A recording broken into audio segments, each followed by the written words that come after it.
This channel does not promote any violent, harmful, or illegal activities. All content provided by this channel is meant for an educational purpose only. CBI central bureau of investigation মানে দেশের elite তদন্ত সংস্থা, যা কেন্দ্রীয় কর্মীবর্গ মন্ত্রকের অধীনে। দেশের অভ্যন্তরীণ বিষয়ে সুরক্ষা সংক্রান্ত বা সাধারণ মানুষের বিচার পাওয়ার প্রশ্নে এরা কাজ করে। আবার ইডি মানে এনফোর্সমেন্ট ডিরেক্টরেট। 1956 সালে তৈরি হওয়া এই সংস্থা দেশের যত আর্থিক দুর্নীতি হয় তা তদন্ত করে। কিন্তু ইদানিংকালে এই নিয়েই বিস্তর ক্ষোভ। মনে করে দেখুন, সাম্প্রতিককালে পরপর ঘটনাগুলোতে তদন্তের ভার দেওয়া হয়েছে এই এজেন্সিগুলোকেই। কিন্তু কতগুলোর কিনারা হয়েছে, চার্জশিট দেখেছি আমরা, সেখানে অনেক নাম সামনে এসেছে। কিন্তু তারপর সেই সব মামলা আমরা ভুলেও গেছি। তার মধ্যে ঢুকে পড়েছে আবার একটার পর একটা মামলা। এর মধ্যেই আবার এ নিয়ে জোর তরজা। প্রাথমিক কারণ স্কুলে নিয়োগ দুর্নীতির মামলা, সেখানে তদন্তে সিবিআই এর আরও একটা চার্জশিট দিয়েছে। একটা মানে একটা নয়, কিন্তু এটা সিবিআই এর তৃতীয় অতিরিক্ত চার্জশিট। লালমোহন গাঙ্গুলি যেমন বলতেন না যে সাম্প্রতিকতম উপন্যাস, এটা সিবিআই এর সাম্প্রতিকতম চার্জশিট। এখানে নাম রয়েছে জনৈক অভিষেক বন্দ্যোপাধ্যায়। কেই নি, বাবার নাম কি, ঠিকানা কি, কিছুই কিন্তু বলা নেই। এরকম একটা চার্জশিট দিয়ে কি লাভ, কার লাভ বলুন তো, যেখানে কিছুই বোঝা যায় না। এজেন্সিগুলোকে নিয়ে এত প্রশ্ন কেন ওঠে বারবার, উত্তর খোঁজার চেষ্টা করব আমরা আজকের TV9 স্পেশালে। আজকের স্পেশাল এজেন্সির বিভ্রান্তি নামা, আপনাদের সঙ্গে আমি মঞ্জুলা।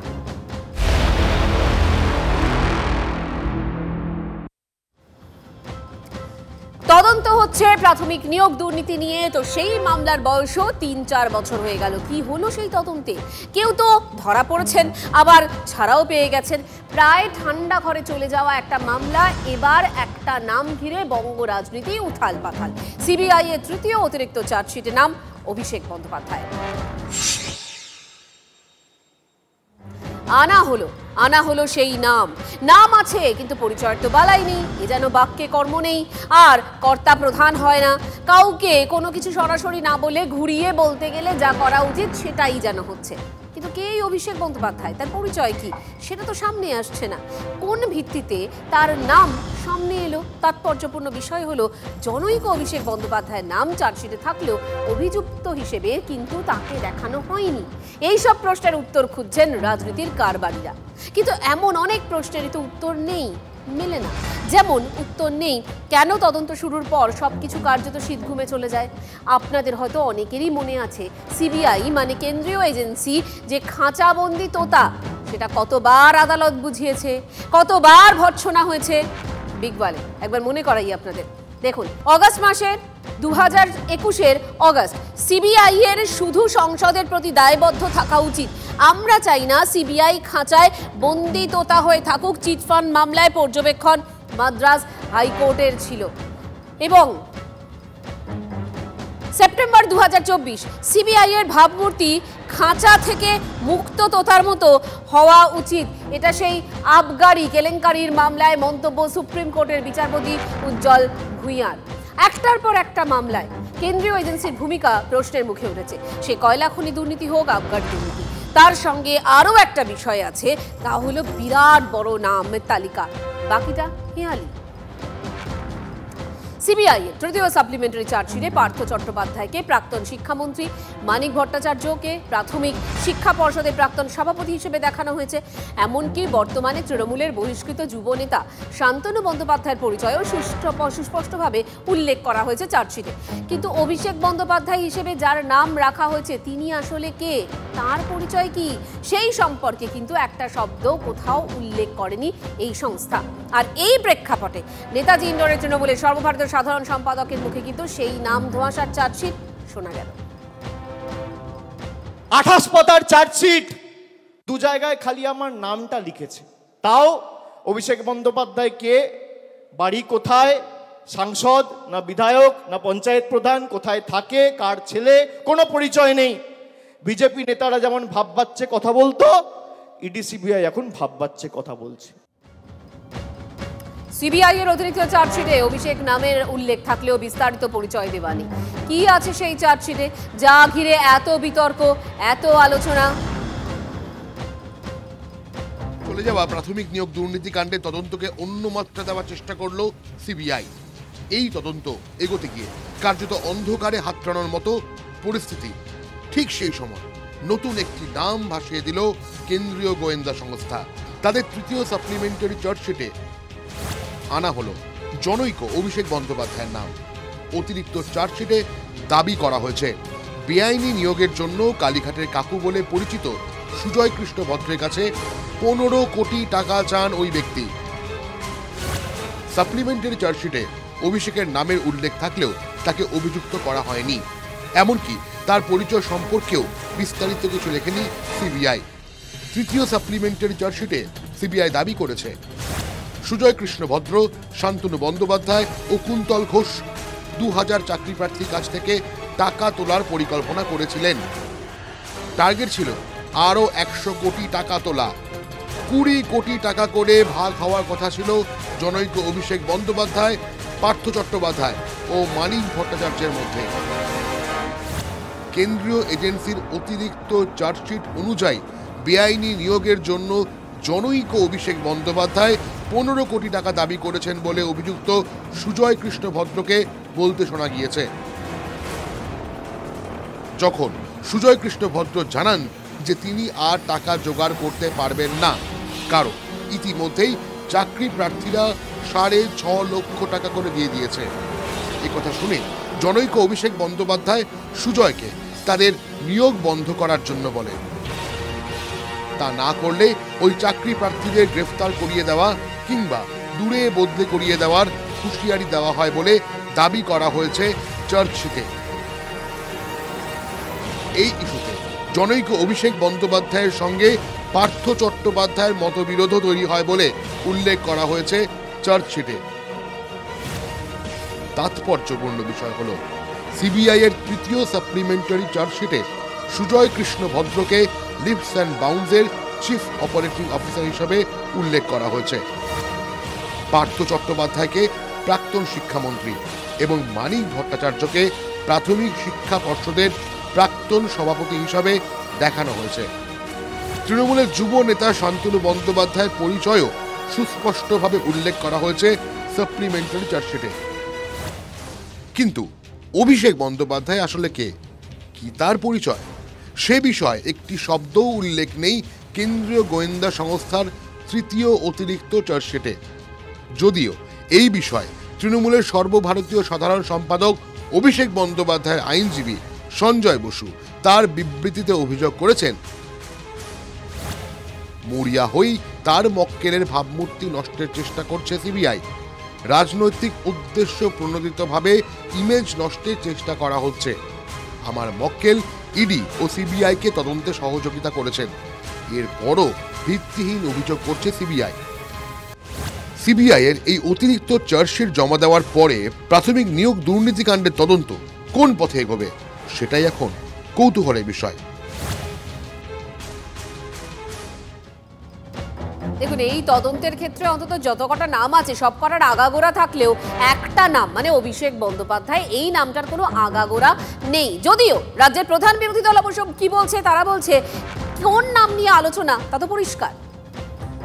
এ তো ভাইপো আবার কি, ওটা জনৈক কি আছে, সিবিআইয়েরও কাজ নেই, তো স্পেসিফিকই তো একবারে, এটা তো পরিষ্কার সবাই জানে। কাকু তো ওর কাগজে আছে তো, আপনার তো লিভস অ্যান্ড বাউন্সের সিও তো সুজয় কৃষ্ণ ভদ্র, আর তার তো চেক পাওয়ার অভিষেক ব্যানার্জির নামে আছে, তো পরিষ্কার আছে। উনি সঞ্জয় বোসকে দিয়ে চিঠি না দিয়ে বরঞ্চ সিবিআই এগেনস্টে চিঠি করুন না। বাম কংগ্রেস কি বলছে, তারা তো তৃণমূল আর বিজেপির সেটিংই দেখছে। দিদি আর মোদি তাদের মধ্যে যাই নাকি গোপন সমঝোতা আছে। বারবার আমরা দেখছি যে কেন্দ্রীয় সংস্থার এক একটা তদন্ত বারবার বিপদে পরিচালিত হচ্ছে।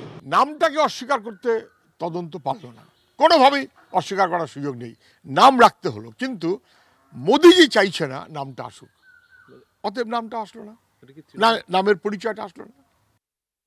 আমি একেবারেই বলতে পারবো না, আমি চার্জশিট দেখিনি, আমি কোনো অবস্থাতেই এটা বলতে পারবো না। আমি একেবারেই বলতে পারবো না, আমি চার্জশিট দেখিনি, আমি কোনো অবস্থাতেই এটা বলতে পারবো না। আচ্ছা, যে নাম নিয়ে এত আলোচনা, সেই নামটা কিসের ভিত্তিতে হঠাৎ করে সামনে এলো বলুন তো? চার্জশিটে দাবি করা হয়েছে যে একটা অডিও রেকর্ডের কথোপকথনের সূত্র ধরেই এই সমস্ত তথ্য হাতে পেয়েছেন গোয়েন্দারা। তাহলে তার পরিচয় আর কেন বেরোচ্ছে না? এই নিয়ে আমরা কথা বলেছিলাম আইনজীবীদের সঙ্গেও। তারা কি ব্যাখ্যা দিচ্ছেন শুনুন। আন্দোলনের চাপে, আদালতের চাপে অভিষেকের নামটা এসেছে, এবং সেই নামটা এসেছে সুজয় কৃষ্ণ ভদ্রের কথোপকথনের মধ্য দিয়ে। এই সুজয় কৃষ্ণ ভদ্র যিনি বলেছিলেন আমার বসকে কেউ ছুতে পারবে না, এবং তখন তিনি বলেছিলেন আপনার বসকে অভিষেক বন্দ্যোপাধ্যায়। এই প্রত্যেকটা ডটকে যদি জোড়েন, যেটাই তদন্তকারীর কাজ, তাহলে কে অভিষেক বন্দ্যোপাধ্যায় এটা খুঁজে পেতে কোনো রকম কষ্ট হওয়ার কথা না, বিশেষ করে বর্তমান প্রশাসনিক এবং রাজনৈতিক প্রেক্ষিতে। কোনো এক অভিষেক বন্দ্যোপাধ্যায়ের নাম পাওয়া যায়, আমি আশা করব তিনি যদি সেই অতি প্রভাবশালী ব্যক্তিটি হন, তাহলে এই তদন্ত প্রক্রিয়ায় আমি মনে করি এই অতি প্রভাবশালী যদি সংসর্বতা থেকে থাকে, তাহলে প্রত্যেককে এই তদন্তের আওতাধীন করে তাদের কাস্টাডিতে নিয়ে তদন্ত করা উচিত। জনৈক অভিষেক বন্দ্যোপাধ্যায়, সেই নাম দেখে অনেকের মনে পড়ে যাচ্ছে রোমিও জুলিয়েটের সেই বিখ্যাত উক্তির কথা, a rose by any other name would smell as sweet. মানে নামই কি আসে যায়? নাম সত্যিই আসে যায়। বাঘা নাম বেরিয়ে পড়ছে সিবিআই এর চার্জশিটে, কিন্তু তার বেশ কিছু খোঁজা বৃথা রয়েছে। এই তো সপ্তাহ দুয়েক আগের কথা, এই প্রাথমিক নিয়োগ মামলাতেই নামের মেলা বসেছিল। 2016 প্রাথমিকে নিয়োগের জন্য কোন কোন মাতব্বর সুপারিশ করেছিলেন তার বিরাট তালিকা। সেখানে 324 জনের সুপারিশ আছে। সিবিআই এর উদ্ধার করা নথিতে দেখা যাক কাদের সুপারিশ ছিল এই প্রাথমিকে।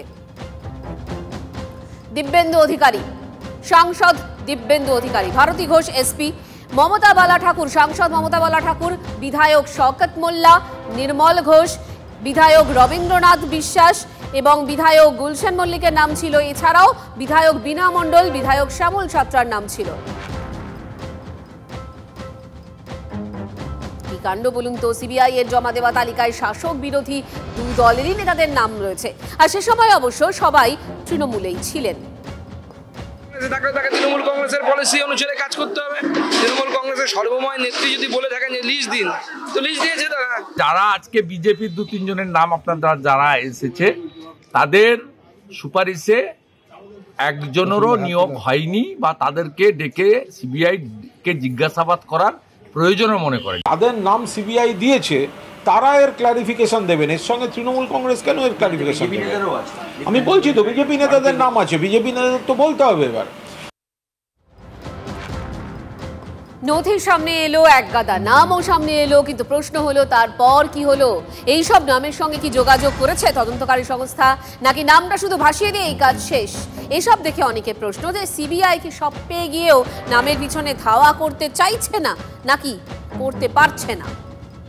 অভিষেক বন্দ্যোপাধ্যায় থেকে মমতা বালা, নাম তো অনেক এসেছে, কিন্তু অনেকেই বলছেন নামে কি বা আসে যায়। তার কারণ আদালতের নির্দেশে কাকুর কণ্ঠস্বর পরীক্ষিত হয়েছে, এবং যার ফলে সিবিআই এর ক্ষেত্রে অনেকটা জোরালো প্রমাণ রয়েছে। কিন্তু কিভাবে টাকা গেছে কার কার কাছে সেটা যতক্ষণ না প্রমাণ হয়, ততক্ষণ নামে কি বা আসে যায়, এমন আশঙ্কা প্রকাশ করছেন অনেকেই। আচ্ছা, তাহলে কি সিবিআই এর উপরে ওপর তলার কোনো চাপ রয়েছে? আদালত তো বারবার এমনটাই বুঝিয়ে দিচ্ছে, আইনজীবীদের একাংশ সেদিকে ইঙ্গিত করছে। যারা তদন্তকারী অফিসার সৎভাবে তদন্ত করেন, তারা চেষ্টা করছেন সেটাকে এক নির্দিষ্ট জায়গায় নিয়ে যেতে, কিন্তু তারাও আতঙ্কে আছেন কখন নাগপুরের ইনস্ট্রাকশনে সব ঘুরে যায়। এই নাগপুরের ইনস্ট্রাকশনের অনেক কিছু নির্ভর করছে, এবং সেটাকে কাউন্টার করার জন্য আমি বারবার বলি সাধারণ মানুষকে আপনারা আন্দোলনের পথে নামুন। ইনস্ট্রাকশন মানে এসব শুনে কিন্তু মনে হচ্ছে কোথাও একটা অদৃশ্য চাপ রয়েছে। তার সঙ্গে আবার মামলার পাহাড়, যে হারে মামলা সিবিআই বা কেন্দ্রীয় এজেন্সির জন্য সুপারিশ করা হচ্ছে, সেই নিরিখে লোক বলেরও তো বিরাট অভাব রয়েছে। আইনজীবীদের একাংশ বলছেন এসবের ফলশ্রুতি তদন্ত শুরু হয়ে যা হারিয়ে যায়। এবার এক নজরে আপনাদের মনে করাই যে এই যে বাংলায় কিছু হাই প্রোফাইল মামলা যেটা সিবিআই তদন্ত করেছিল, আপডেট দেখাই আপনাদের, দেখুন। বাংলায় হাই প্রোফাইল সিবিআই তদন্ত মামলা, ভোট পরবর্তী হিংসা ঘর ছাড়াদের ঘরে ফেরাতে নতুন করে আবেদন, তপন কান্দু হত্যাকাণ্ড চার্জশিট পেশ, সাক্ষ্য গ্রহণ আপাতত বন্ধ, বকটুই হত্যাকাণ্ড চার্জশিট পেশ, চলছে সাক্ষ্য গ্রহণ, হাঁসখালি গণধর্ষণ চার্জশিট পেশ, সাক্ষ্য গ্রহণ, তিলোত্তমা ধর্ষণ খুন, সিভিক ভলেন্টিয়ারের যাবজ্জীবন, এই ঘটনাগুলোই ঘটেছিল এবং তারপর হারিয়েও গেছে, এখনো কেউ জানে না।